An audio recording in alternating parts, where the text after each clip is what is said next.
What is going on, guys? Pollock here, and I'm bringing you guys a new series that I decided to develop on Call of Duty Advanced Warfare, and the series is going to be called Playing the Objective. And what I'm going to do in this series is teach you guys how to do good in certain game modes on Call of Duty Advanced Warfare. And for today, we're going to talk about a new game mode that just been released on Call of Duty Advanced Warfare, and that is Uplink.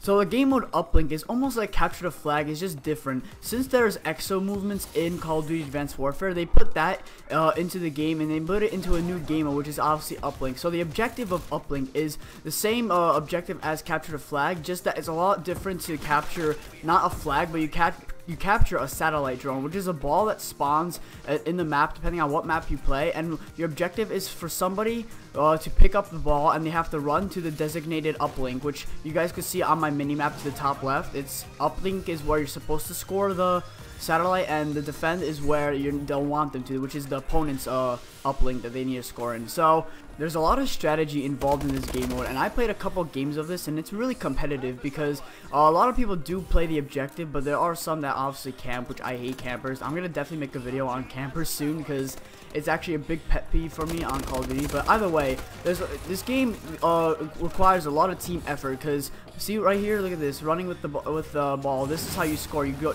jump in, and right there you score. If you run into the uplink, you get 2 points. If you throw it in from a distance, you get 1 point. So if you want to score more, you have to go in, but sometimes you aren't able to do that because there are obviously enemies that are trying to get you.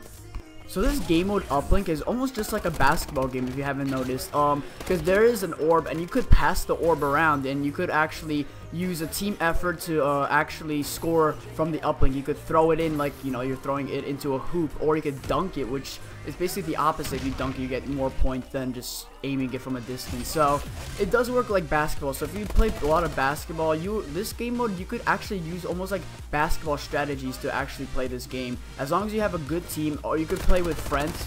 It's best to play with friends on this game mode because you could communicate well, and you guys actually know tactics. You guys would know your tactics together. So what I recommend when you play this game mode is playing with friends. Don't really play with other random people all the time, because unless of course they're good, but if they're really bad, I don't recommend playing with other people, because most likely they're either not going to play the objective, or if they even try, like if they get the satellite orb, they're just going to run with it. They're not going to pass it around. They're not going to throw from a distance. They're just going to run like it's an actual flag from Capture the Flag.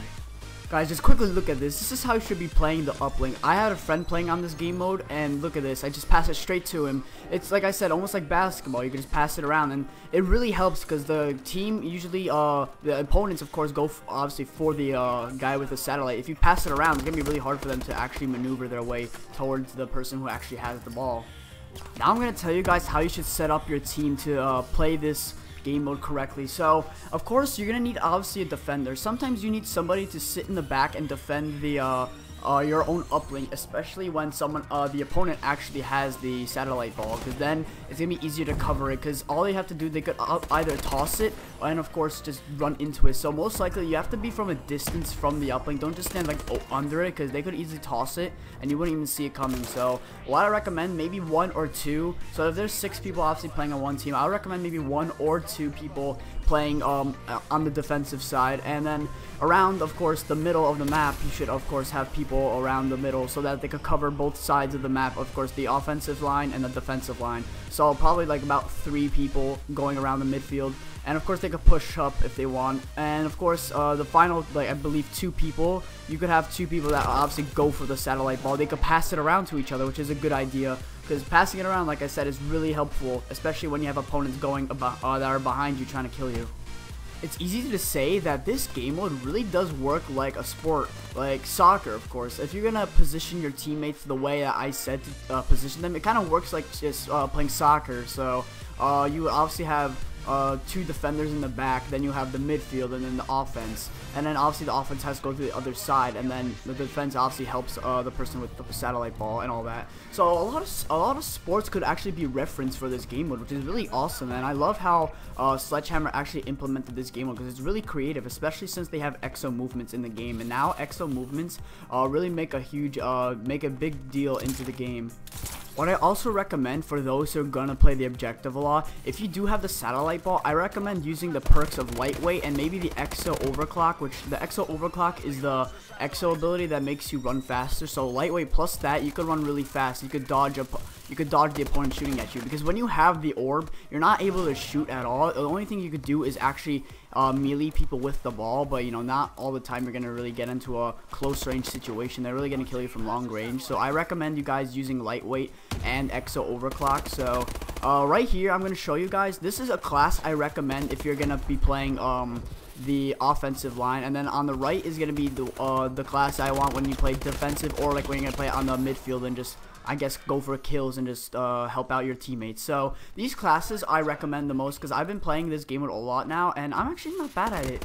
And you can tell by this gameplay I've been doing really good. I've been playing both objective and just killing and getting my KD up here. So this is a really impressive game mode, especially since my teammates were actually really good. We were winning right here. We were winning 13-0, which is amazing.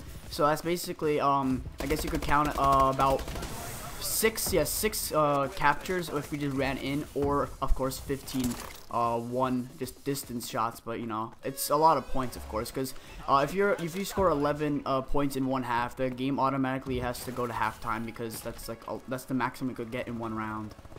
This game mode, you guys should, if you guys play league play, or you're gonna play into the competitive style of Advanced Warfare, I recommend you guys play this game mode a lot, because there are rumors, or not rumors, but actual like facts saying that this game mode might be one of the league play game modes slash game battles game mode, all that. So for those who play competitive, I would really practice this game mode with your friends on public match, or you could actually just play a private match, or on league play, which you guys should play when you guys are playing competitively. Play this game mode out, because this is a really good game mode for the competitive style. So there you guys have it. Thank you guys so much for watching. This series I'm going to be doing a lot now, and for Call of Duty Advanced Warfare I'm going to do game modes such as the new game mode, which is actually War from Call of Duty World at War. It is called Momentum, and I'm going to have a game mode playing the objective video on that, as well as other game modes that people recommend. So if you guys really want to see other game modes that you want me to do a tutorial on, please comment down below. Smash the like button if you haven't, and please subscribe for more Call of Duty Advanced Warfare videos. So guys, thank you guys so much for watching, and peace.